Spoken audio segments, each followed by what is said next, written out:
Уважаеми дами и господа,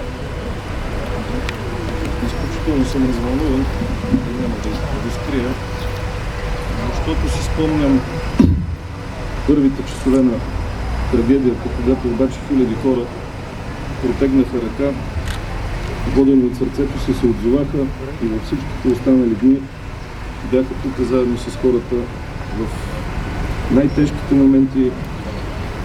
Хиляди хора станаха анонимни герои.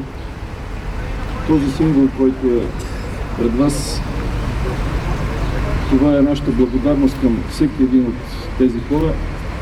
Думите на практика са безсилни пред делата на тези хора и няма нищо друго да кажа, освен едно: наистина благодаря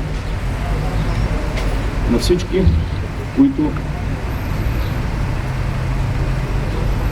показаха, че все още има добро, че нашето общество е водено от доброто и нека този паметник, всъщност този символ, действителност, да ни напомня за това във всички дни напред.